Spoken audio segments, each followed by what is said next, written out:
The story of the jack-o'-lantern is a cautionary tale.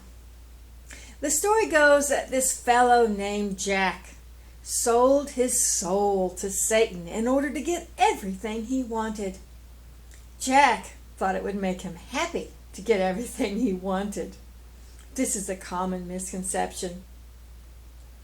And it is also a misconception to believe that Satan can give you everything you want. Jack did not realize that Satan has limitations. Anyway, being completely self-centered, Jack sold his soul to Satan and set about living his life governed by the laws of Satan, which are the 7 deadly sins: pride, covetousness, lust, anger, gluttony, envy, and sloth. Living in this way actually made his life a living hell, although he did not know it. Jack thought his life was as good as it gets, that it didn't get any better than his life. He considered himself blessed and privileged. Funny. But this is a common misconception of those who live by the laws of Satan. And on some level, a lot of people live by the laws of Satan, the 7 deadly sins, although they do not realize that they are living lives governed by the laws of Satan, which is really not living at all when you think about it. So, when Jack got the better of someone, he thought of himself as special. And when he got sick or hurt or he lost out in some way, he thought of himself as special. He thought of himself as special when he was winning, and he thought of himself as special when he was losing. This is the sin of pride. He also had pride about his house and clothes and everything he owned, as well as the country he lived in. Patriotic pride. He even had pride about his gender and the color of his skin, etc. I could go on and on. Jack thought of himself and everything about his life as completely special in every way, and in this way he created a repulsive wall around his heart so no one could get in and love him. He bragged and bragged about himself, thinking that if he told others about his specialness, they would love him for being so special. But this is not the way love works. Jack did not know this, so he suffered a lot from the sin of pride. And when Jack saw someone getting something that he did not have, he wanted that too. Which did not mean he got that thing that someone else had, because Satan has limitations. But he wanted that thing that he did not have, that thing that others have, and he felt slighted because he did not have that thing that others have. Jack even wanted situations too that others have. He wanted to be treated the way he perceived others were being treated, because he thought they were being treated better than the way he was being treated. All this is the sin of covetousness. So Jack suffered a lot from the sin of covetousness. Jack wanted and wanted and wanted. He was always wanting more, more, more. He did not really know what it was he wanted exactly. He just knew that he wanted. He had a never-ending sense of deprivation because he was completely self-centered. And he believed that getting was the answer to unhappiness, that getting was the way to happiness. He was wrong, of course, although he did not know this. And Jack approached sex in this way too, from the place of deprivation. He was prideful and ruthless in his sexual conquest, and he was very, very lonely, even as he pursued his insatiable lust for sex and there was no love in the sexual act, even as he convinced himself that there was. He even used sex to control and manipulate and hurt others. All this is the sin of lust. So Jack suffered a lot from the sin of lust. And Jack used anger to get what he wanted, or he tried to. He would get angry over stuff that did not matter, making mountains out of molehills. Anytime Jack felt the least bit of discomfort, he got angry as though he had been wronged in some way. And he blamed others for the discomfort he felt and made them wrong, and held grudges when he felt someone caused him to feel discomfort.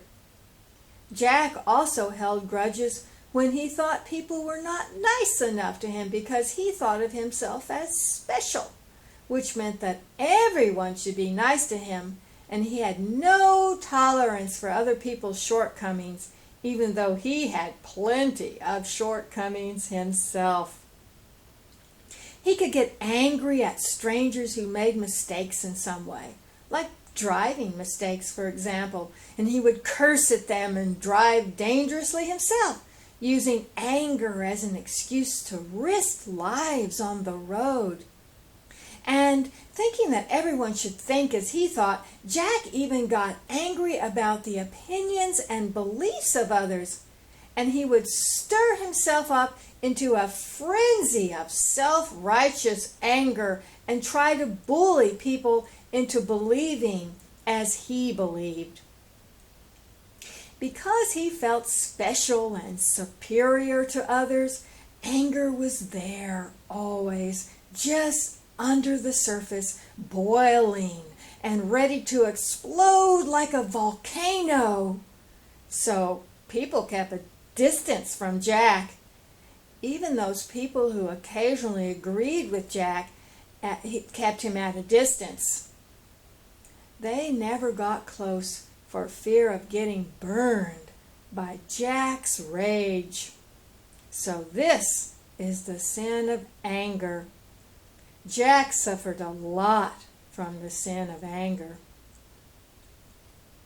Feeling so unloved and alone and deprived, Jack ate more than he needed to eat.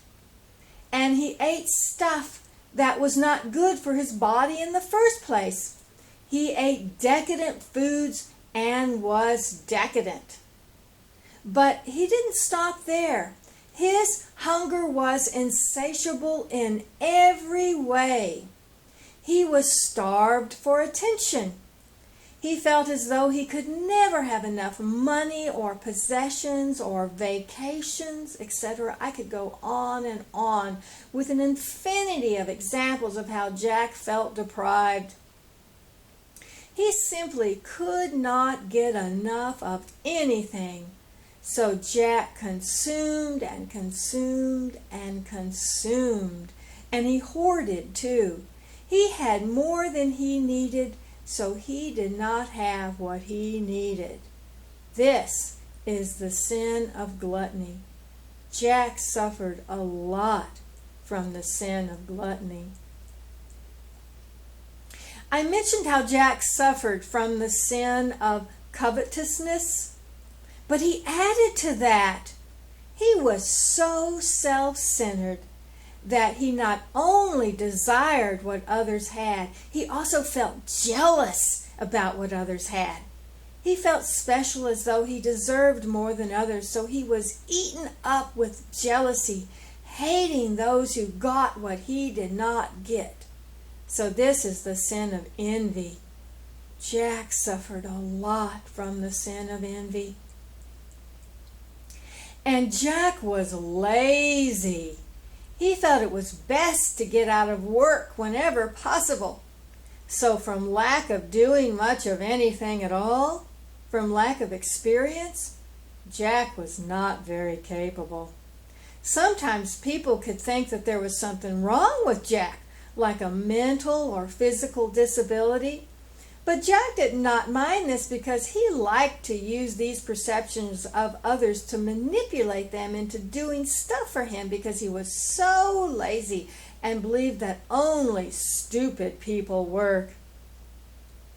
And he convinced himself that other people did stuff for him because they enjoyed waiting on him, which was not the case at all. Mostly people felt sorry for him. Sorry for this guy who couldn't do much of anything at all.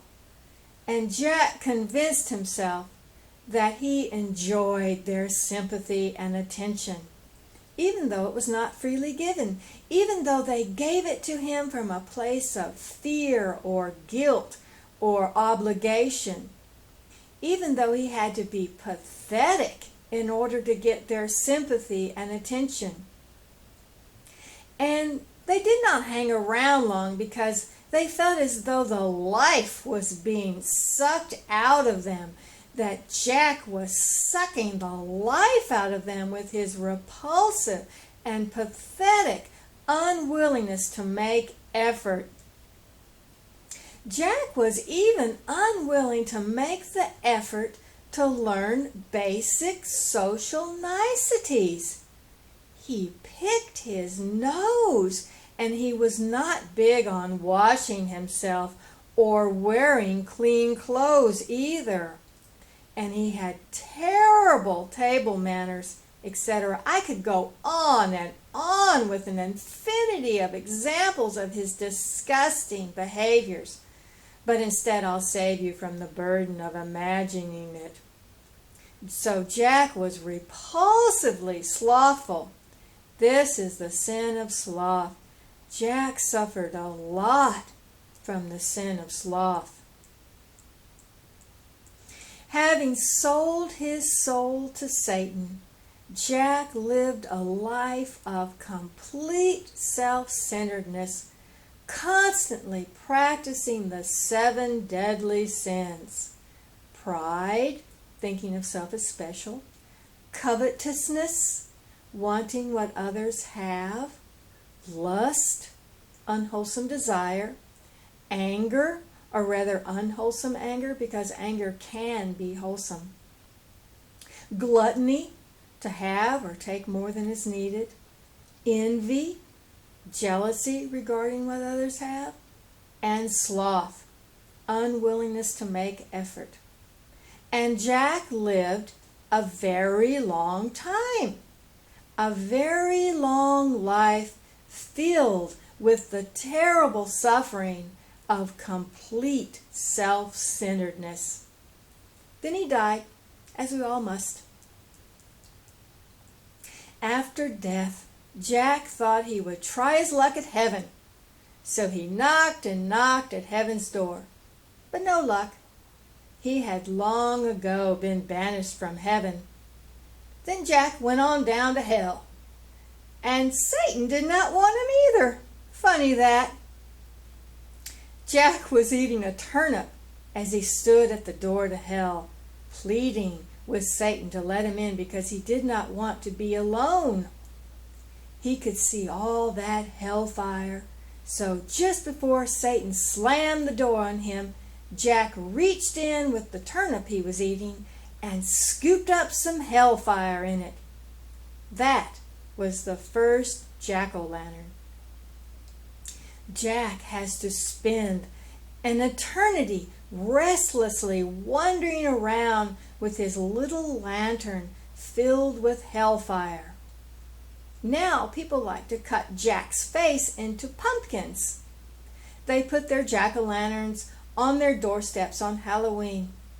Maybe they are trying to scare Jack away because Jack is eternally doomed to wander around haunting people.